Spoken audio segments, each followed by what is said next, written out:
Welcome back, everyone. I'm the Bad Luck Gamer, and we're back with another archetype for the week. And I think now things are going to get a little bit more balanced out. We'll probably have like about 2 archetype videos a week plus 1 class build. And I've been meaning to try to do 2 class builds in a week, but it just hasn't been working. So I ain't gonna stress. I'm just gonna let things roll, get back into normal, see how things go. And of course, if some other video comes up in the week, I will definitely do that. And we'll see. If some of these videos are a little easy for me to produce, then I might up to like maybe 4 videos a week. But, you know, we'll have to see. A lot of these do take a lot of time to look into. I have to digest the rules, try my best to make sure I'm getting everything right. And even then, I still don't do it. So I think rushing the process would not help, to say the very least. And before we get, well, all right, so I'm gonna be clear with all of y'all.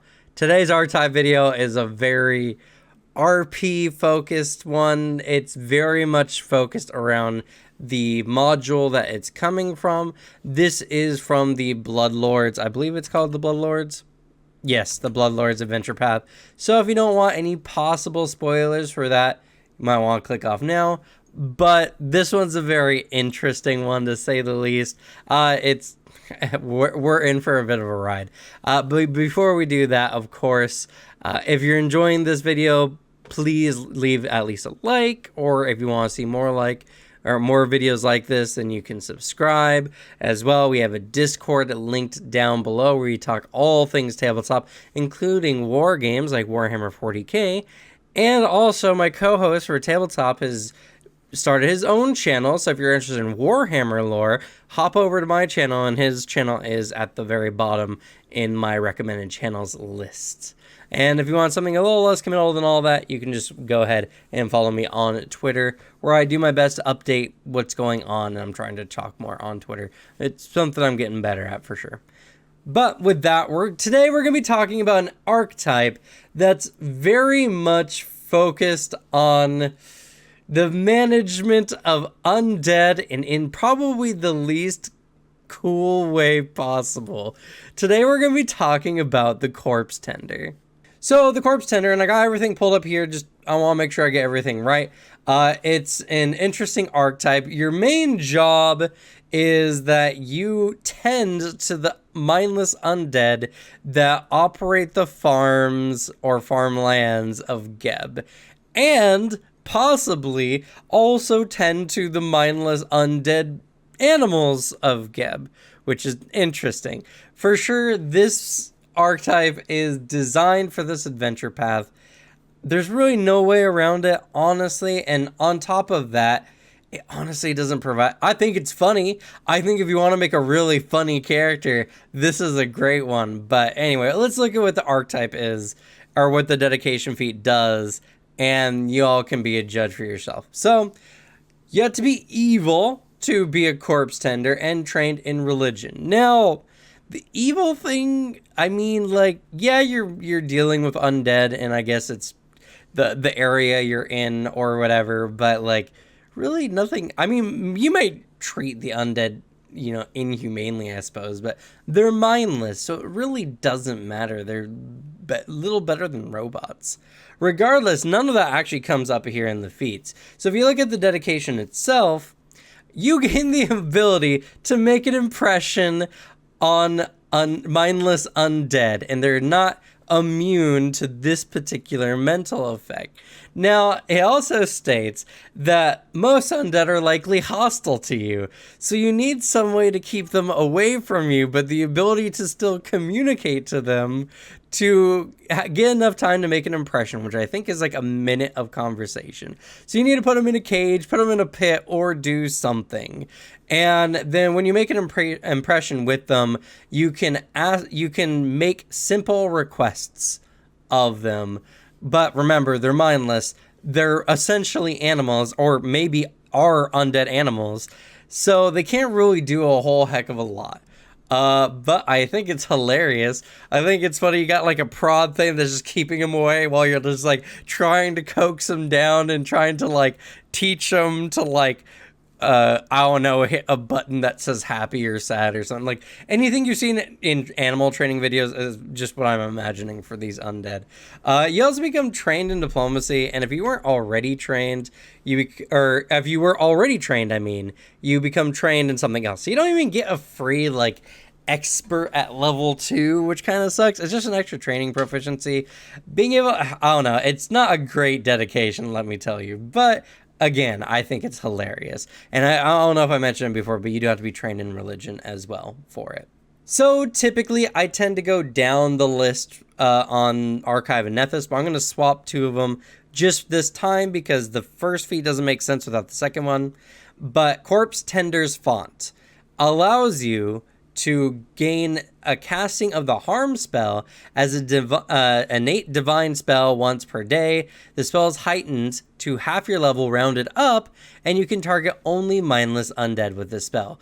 Now, this is really cool. You get actually a heightened harm spell once per day, which is very unusual. Whenever you get an actual spell that would use a spell slot, you don't get heightened for sure, like a cantrip.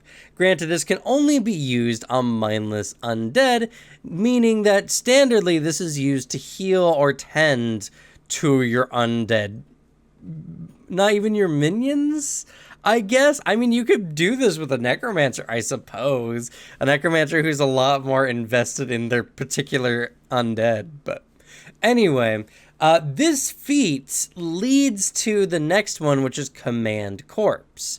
And what Command Corpse does, well, first of all, it requires that you have the ability to cast harm. So that's where Corpse Tender's Font comes from. Next, what it does is you gain the Command Undead Cleric feat, where you are able to essentially take over the minds of mindless undead for a certain number of time.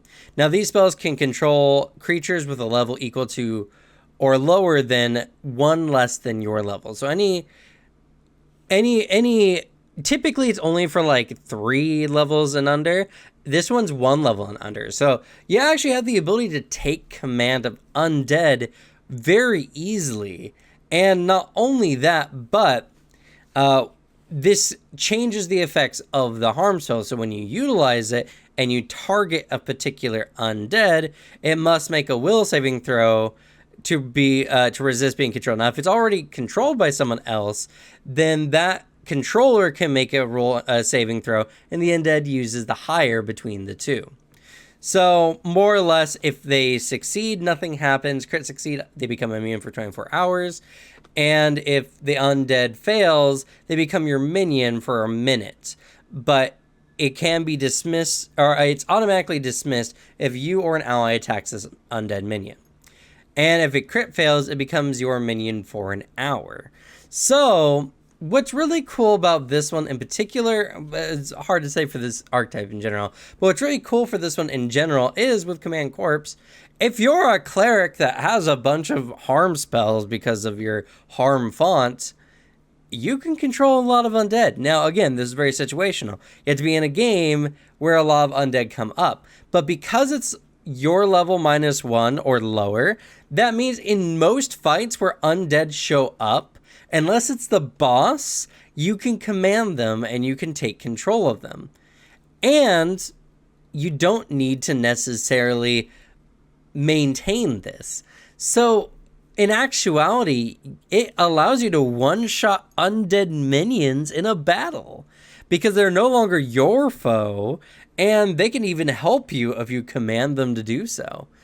So it's a really good ability, surprisingly, from the Corpse Tender. Surprisingly. Now, you do have to have actually a bunch of harmful fonts, and with Corpse Tender's Font, you only get 1 use, but it still can work. Honestly, like, this dedication's not great, but these 2 feats alone kind of make it pretty good, honestly. At level 8, you get Improved Command Corpse, which allows you to, when you command a mindless undead, if it succeeds the save but doesn't critically succeed, it becomes your minion for 1 round. And if the undead fails its save, it becomes your minion for 1 hour, and if it crit fails, it becomes your minion for 24 hours. So it just improves the prior feat, it's honestly pretty good, and I do love the fact that it does make it no longer a save or suck kind of situation. If they succeed the save, they're at least your minion for a round, which I mean is one round where they're not killing you and your allies. So, you know, that's pretty cool. And yeah, not really much more to say other than the possibility of getting like a minion for 24 hours, which will then try to eat your face in the morning. But hey, you might get your spell slots back at least. And the final feat for Corpse Tender is a very interesting one. Imbue Mindlessness. What it does is you can now target not mindless undead with your innate harm spell. It has to be the innate harm spell. It can't be another harm spell that you have. And not only that, but when you target the non-mindless undead creature, you transform its effects from the normal you would get from the command undead. It allows you to, if they crit succeed, nothing happens. If they succeed, they're stupefied for 1 round. If they fail, they're stupefied for 2 for a minute, which is pretty big. Not only that, while it's stupefied, you can use your Corpse Tender feats on the target as though it were mindless. And as crit fail, they become stupefied 3, and the effects from the failure last for 10 minutes, not just 1. This allows you to essentially mind wipe an undead that's intelligent and then be able to command it. Now, this doesn't work with, you know, it doesn't work unless you have more harm fonts, really, because, I mean, stupefying a undead that's potentially powerful, like a caster, is big. Being stupefied gives them a chance for their spells to just straight up fail.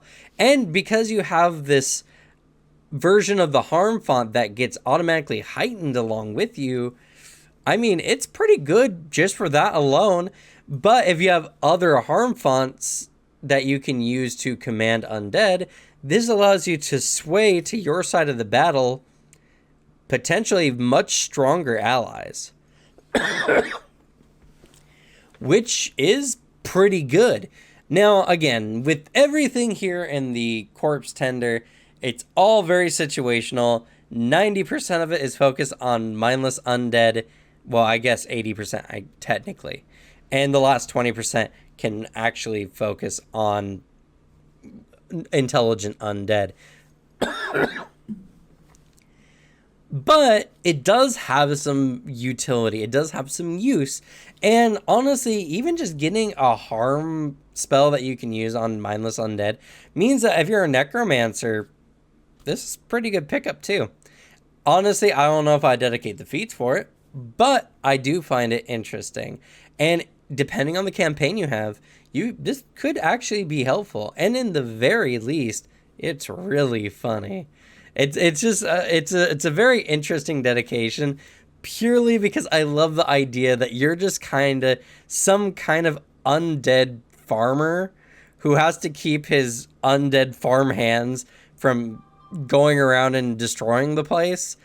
And the fact that you can make an impression on undead, I mean, that can technically turn them from being hostile to just like they don't like you, but they're not going to attack you. So, you know, some interesting stuff. Corpse Tender I thought was a very fun one. I hope you all liked it. This is definitely not the kind of archetypes I typically would like to do, but I do want to cover all of them, so I do have to cover them at some point. And if I don't do this in alphabetical order, I'm going to miss something. So, that being the case, here we are. Sorry, I bumped my mic there. Anyway, thank you all so much for watching. Good luck with your games. Leave the bad luck to me, and I'll see you all next time. Bye.